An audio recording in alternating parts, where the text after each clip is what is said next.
Hi knitters, welcome to PJ Knits. My name is Penny and I'm a knitter, a blogger, and a YouTube podcaster. Thank you for those who are back for another look-see and for some new people that are subscribing. Thank you so much for tuning in. It has been a little bit. It's, as always, hard to find a time when the sun is shining, that there's some good light to come in the living room here. But today is a good day, and so we're going to do that. I am from Central Illinois, and we just got off of a weekend that was very windy, rainy, and then very windy. And today it's a little chilly, but the sun is shining, and it's a new week, and so which brings new knitting opportunities. So anyway, let's just get started with today. I want to talk to you all today about making sweaters fit. I just finished my ground pepper that I'm going to talk about in detail here in just a minute. Just finished it last week, sewed in the ends and blocked it, and I am so pleased with it. And what I want to tell you about is it's been a journey for me to get sweaters to fit, that it probably went on for 30 plus years. I always had an issue with it. And I just, a little backstory on it. I used to be a seamstress. I used to sew all of my clothes. And I always blamed it on not having a good sewing machine. And what really is, they went in tandem. It was that I didn't have a good sewing machine, but I didn't have good fabrics, and I didn't have the proper techniques to create a sweater that would look good on me, or a garment that looked good in me. And after years of some study with a person that I worked with and worked for, she helped me develop that. And I think over the years my knitting has developed in the same way, because I have taken many classes from many different people, different places, Stitches Midwest. I've done Meg Swanson's knitting camp. I've done videos. I did a class years ago in Chicago with Judy Chan, and I learned a lot. And each one of those people or those teachers developed the knitting that I'm doing now, and really brought me to the point where I can say this is one of the best sweaters, best fitting sweaters I've ever knit. And it's based on all of those things that I learned along the way. So I encourage you, those, to take classes from teachers and to develop that knowledge, and even your friends as well that you may have in your knitting community. I have learned so much, and I'm just going to talk a little bit about those things today. One of the things that I do want to say to you is, yes, despite what other people say and what they do, I swatch. And my good friend Linda, we have this conversation every year. And she will say, gauge lies, swatches lies. Yes, they may lie, but along the way, as I knit a sweater, I keep tabs on where I am going with that sweater. And so I don't adapt well in other things in life, but I do have found that I do adapt sweaters, adapt my knitting as I go to get the fit that I want. And that's kind of the gist of the whole swatching thing to start with. And so I just wanted to show you something that I have upstairs. This originally was going to be a camp project bowl, and it didn't work out for what I wanted. So it became my swatch jar. And so when I do a swatch and block it, and yes, I do block it, it then makes its way into my swatch jar for future reference. Maybe I'm going to need down the road, I might need the yarn to maybe something similar that I was knitting on, and I want to see what my gauge swatch looked like then. Or maybe just I might need the extra yarn down the road to repair. And so then I have it in my little swatch jar. And so all of my swatches make their way into my swatch jar eventually, unless I need it in the very end for my knitting. So I just wanted to show you this little my little Swatch jar. I'm not sure what that says about me, but anyway, I just plop it in there, and there's my swatches. So yes, I do swatch, and I swatched for my ground pepper as well, and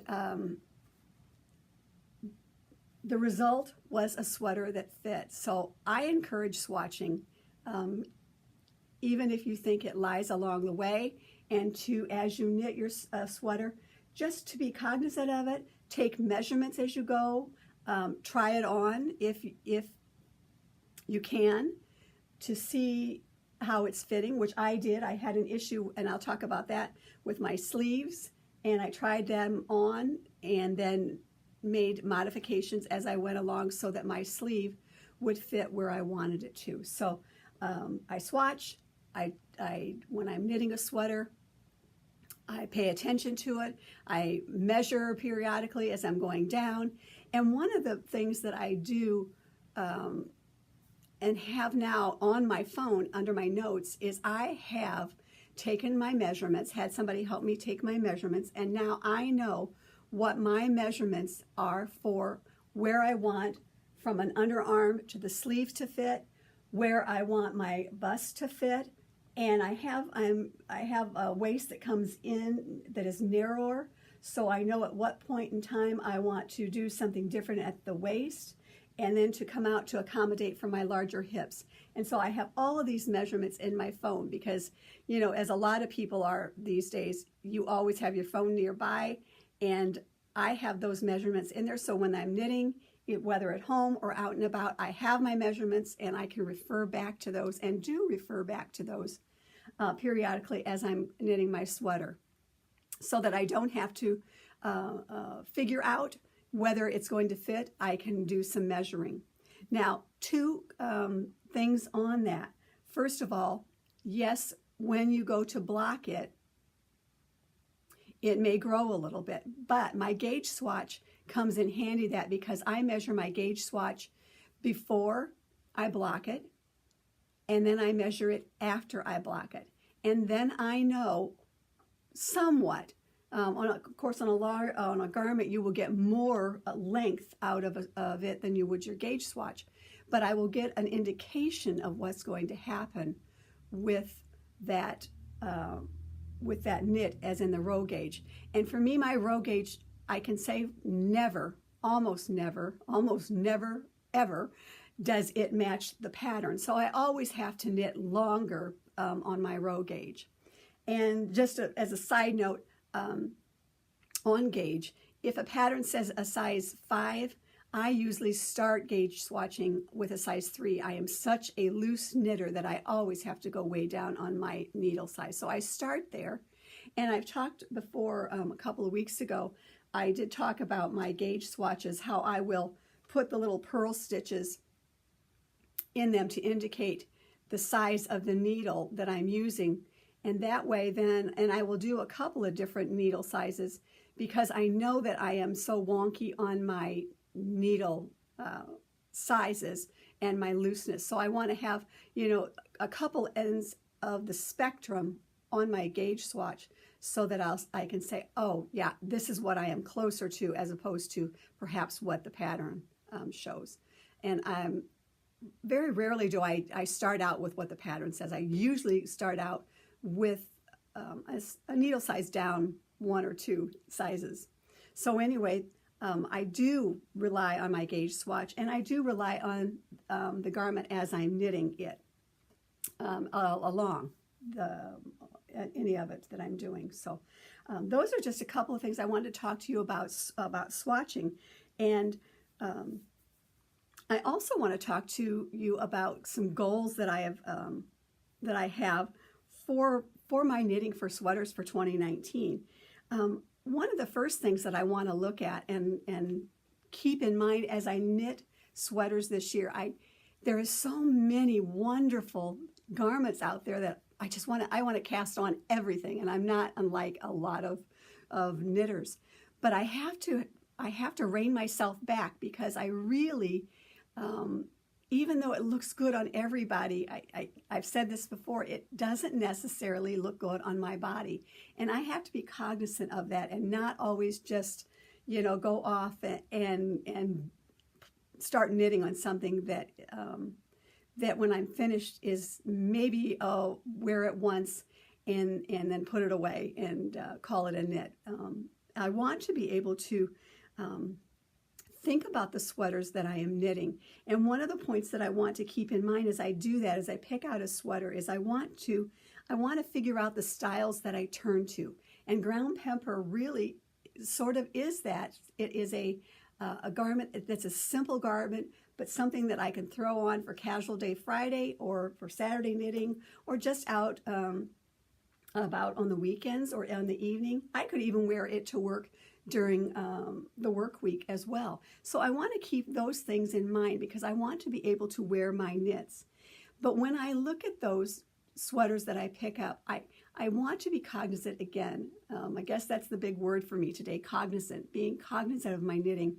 But I want to be cognizant or aware of the fact that I need something that's going to cover the belly. I have one, I have hips. So I want to make sure in my sweaters that I am knitting that they come down and that I feel good, that I don't have to worry about that my belly's peeking out when I raise my arms. Or I also want it to hit a good length on the hip, which is just above my widest part. And I learned that years ago from Judy Chan in a class that I took from her. We did measurements back then, and I became aware that that was a good style for me, just above that largest part of the hip.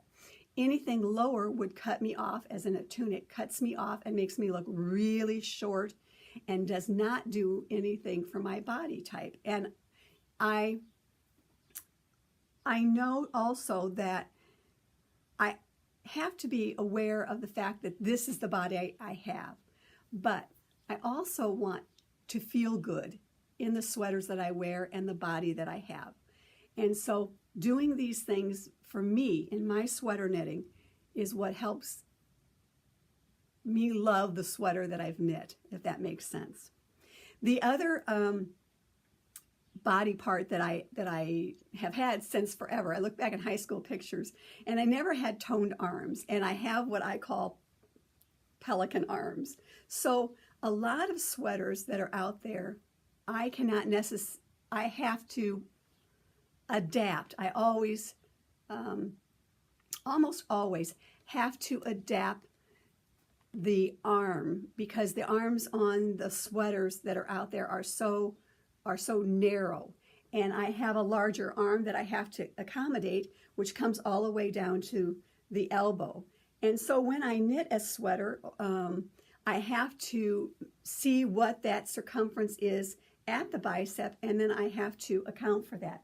And that's one of the things that I did on my ground peppers as well, because it's a fingering weight yarn, and the arms were a little bit narrow for me, and I knew that, and so I had to accommodate it for that, as I did for my turtle dove.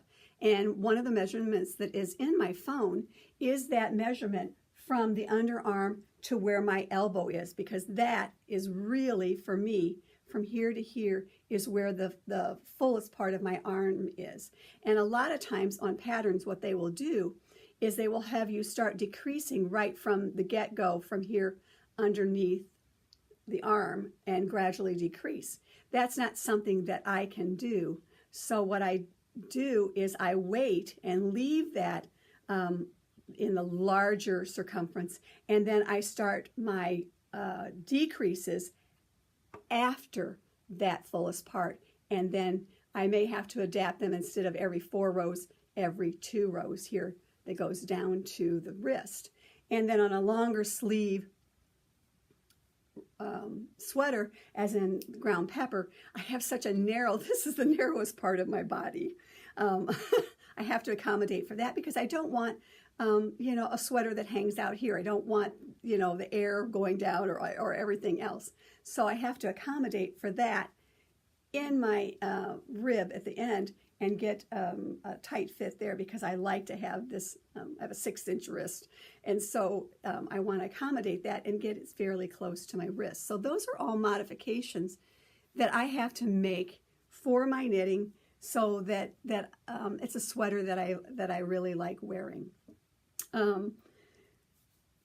I have thoughts about sweaters that I want to knit as well. I want staples for my wardrobe. I want something that is timeless, something that I can wear. For this one, I could wear it way into late spring and back into the fall again. And I want something as well that maybe in 2 or 3 years I can still wear, and will hopefully the body doesn't grow a whole lot, or I can wear it. And so I want wardrobe staples for my future, not just for now, but for in retirement down the road. I want sweaters for that. So I have one of the sweaters that I first made years ago that I'm sure that's packed up somewhere. It was a tunic sweater from Cottage Creations, and at the time I did not know, and I probably didn't have as large a hips as I do now. It was probably a little bit thinner, but I made that and I wore the heck out of that tunic sweater. I loved it. It was a denim yarn, and I wore it all the time. To me, that was a wardrobe staple for back then. That fit my lifestyle and where I was going and what I was doing with young kids. And it was a sweater that you schlepped on a Saturday and headed out with a t-shirt underneath and could pull it off when it got hot. I love that sweater, and it would be one that you would be comfy cozy, that would be perfect to wear around the house right now as well. The other piece of wardrobe staple knitting that I want to think about knitting for spring, summer is shawls and ponchos. Those things that you, again, when transitional weather coming up, I know we're going to have it. It's going to come eventually. And I love those things that you can just throw on and then again whip off when you get hot over a tea, or in the summertime when it's cold and you're out and about in the air conditioning, you can throw it on, and when you go out into the hot Midwest summer, you have those. So those are some wardrobe staples that I want to think about for not only just in my my knitting of sweaters, but also my knitting of shawls and covers and ponchos. So those are just some things that I wanted to talk to you a little bit about encompassing my sweater project 2019 and my knits goals and things that I want to knit this year. So let's get into ground pepper. I want to tell you I made a lot of modifications to ground pepper, and here is the original. And my yarn was Leading Men Fiber Arts. On their callback base, it was a kit that I purchased at ZK last year. And actually, I had a couple of them, and this one came out last year in the turquoise, and I had to buy it. And I want to talk to you just a little bit about the modifications that I made for my ground pepper. I knit a size large, and in the Leading Men Fiber Arts kit, there are 5 gradations of the speckles. The pattern calls for 4 in the original yarn, and we had 5 in our kit. My original cast on, I cast on it starts up at the top, and I cast on with a size 4 needle. And I went, because there are 5 colors, I did the same as the pattern called for.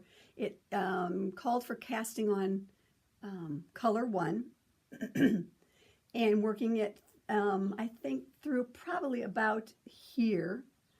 And after color 1, what I did is then for each of my additional colors, excuse me,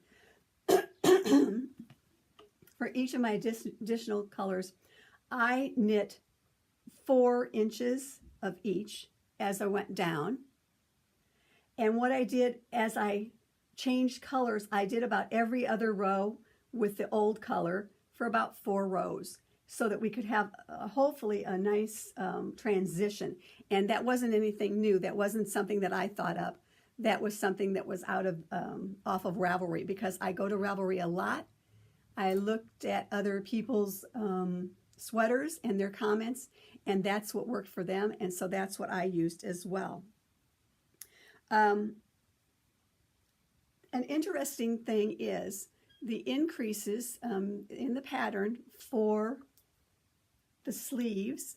She had a particular way of doing them, and what I did is I changed this up just a little bit. As you can see, I have little holes on mine, and instead of usually in that lifted increase that we do, you usually have a stitch on each side of it so you don't get those holes. What I did is I did a lifted increase and then turned right around on the other side of the marker. Let's see if we can do that better. And did a lifted increase, which gave me this nice, which I thought was kind of cool, this nice decorative set of holes on there. And I really liked that. I liked doing that. That was fun. So that was one of the first modifications that I did, was in the lifted increases. And because, as I was talking to you before, because of the way my bust is, and then I have a waist that goes way in, what I did is when I got to the waist measurement on this, then right after the waist measurement, because I wanted to accommodate for the hips, I switched this up to a size 6 needle and went out, all the way out, and then I came back using I went back to a size 4 using a technique that I learned on the pickpocket sweater by the Rainey Sisters for my rib and hem. All the time that I was doing this, being aware of where my underarm seam was, what my underarm measurement was, down to the end to where I wanted it to be. And when I got close to the rib, I popped it on and tried it out and discovered that it was where I wanted it to be. And so then I could then do the rib using the smaller needle size. The other thing that I did then also to accommodate for, again, as I was talking to you about the Pelican Arms, there was sufficient amount of area underneath the arm that I casted on an extra 9, I picked up an extra 9 stitches under each of the arms, and I started with a size 6 needle. And by doing that, I was able to accommodate the largeness in my arms. And I did that all the way down until the elbow, which I then started the decreases, right after the elbow. I went to a size 4 needle and then did the decreases to make its way down to where I wanted it to be at my hem.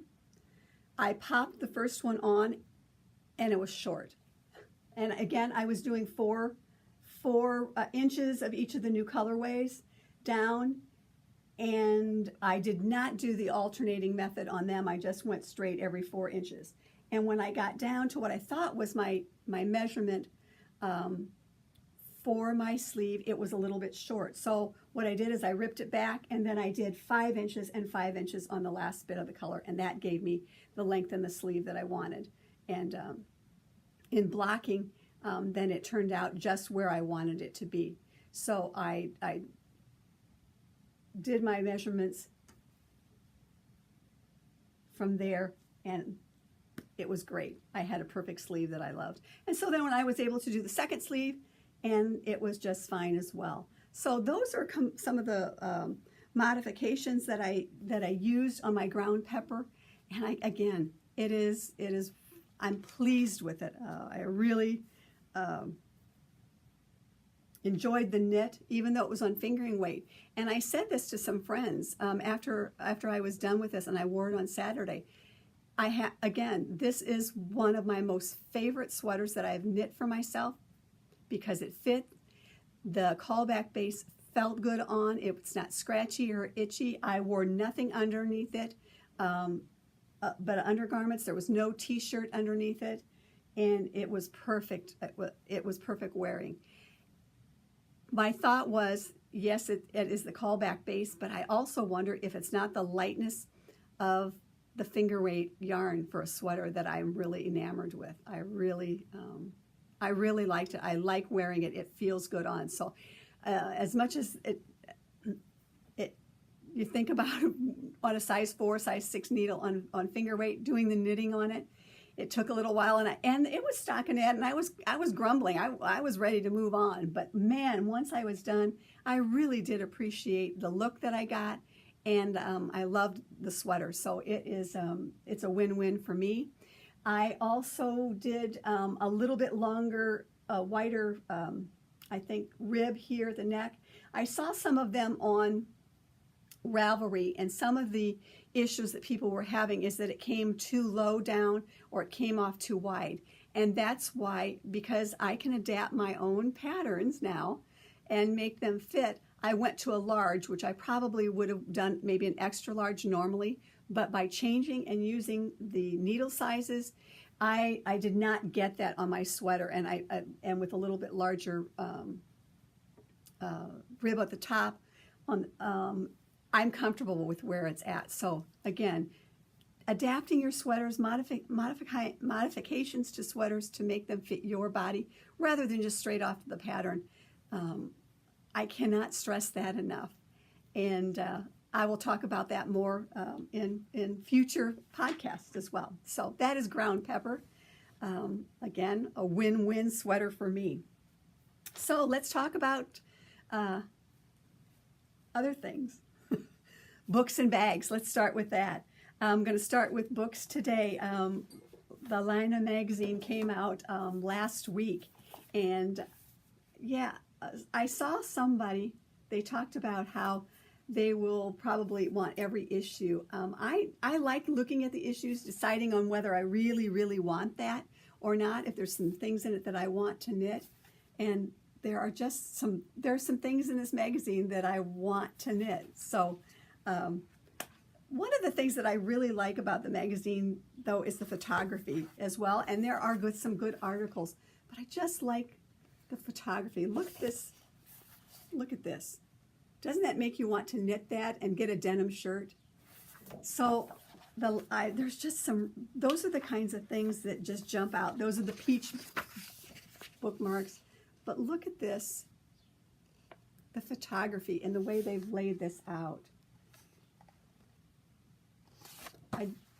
That's what kind of enamors me right from the beginning. And here's right a photo of scenic. It's called Roots. She watched the sunset behind the old wooden house. This was the place she belonged to. And just, isn't that gorgeous? The photography in it is just wonderful. There is a wrap called Rambla that I would love to knit, and you can't see too much of it there, but I would love to be able to knit that out of here. It's a wrap. Here's the look of it a little bit. I think that is super cool, and I have yarn that would be wonderful out of that. Bohus, not really necessarily in the Bohus tradition, but here's a colorwork sweater that I think would be fun. And again, I would lengthen that. Most definitely, you can see it's hitting above the hip, but I would lengthen that. I think that would be super cool. That's a super cool one that I think would be fun to watch. I love the articles in here. They have an article on the Fiber Co. And that's what I like about this magazine. Not only do they have some sweaters and things that I would like to knit out of it, but they also have some great articles. And here's a Kristen Drysdale. I don't know if it's Marit or Marit, but it's another color work sweater that I think would be fun. Not at this time, because we're working our way towards summer, but definitely I would think that would be something that I would like to knit in the fall next year. I liked that one very much. Here's one, some more photographs. I'm just enamored with that. So this is the latest Lina magazine. It's Nordic Knit Life, and this is number 7. And this is kind of cool too, this sweater on the cover. So that's the book that I wanted to highlight today. I just like getting this magazine, and again, it may not be for everybody, which is fine as well. But I've added it to my my collection. And the bag for this episode is St. Patrick's Day is what, 3 weeks away-ish, and this is a crafter or a bag maker that I have some that I've talked about a little bit before. Kitchen counter crafter. This is Java Jenny. I've met her in a couple of different venues. And I've got my little St. Patrick's Day bag for knitting. And that's the little bag that I'm going to highlight today. Of course, it's a Snoopy one. I'm being very good about not buying a whole lot of books and bags and yarn. I'm trying to work my stash this year, as is a lot of people. But here I brought this out of my archives to put a little project in. So that is our books and bags segment for this one. And I just, last few things, I want to highlight some patterns that are out that I'm super stoked about. This first one is called Drizzle on the Window. It is by Susan Rainey of the Rainey Sisters. And, you know, I knit Susan and Sally's pickpocket cardigan and loved it. And Susan has several hats out there, and I love her hats.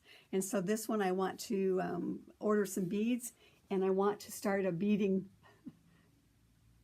my first beading project, and I want to do this and find a really super cool pom for the top. But this is called Drizzle on the Window by Susan Rainey, and this is going to be so super cool. Also done out of Sunday Knits Angelic yarn. And I happen to have some of that in my stash. So I wanted to highlight that pattern. Always a pleasure to see those. And then something from my local yarn shop, the Fiber Universe. She got a kit in and to make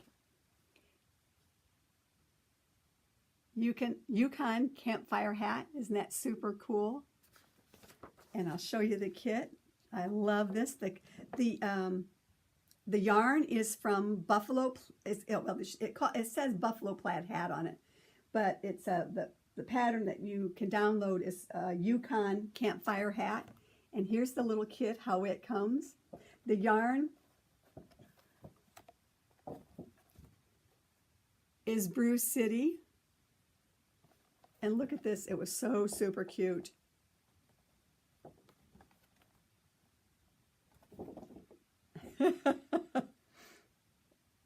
And most of all, I love the pom. I love a good pom, people. Isn't that cool? That's going to go on the top. And here are the yarns, the colorways. Look at those. The pom on top. Super, super fun. Again, probably not something that I will get to wear this year. I'm hopeful.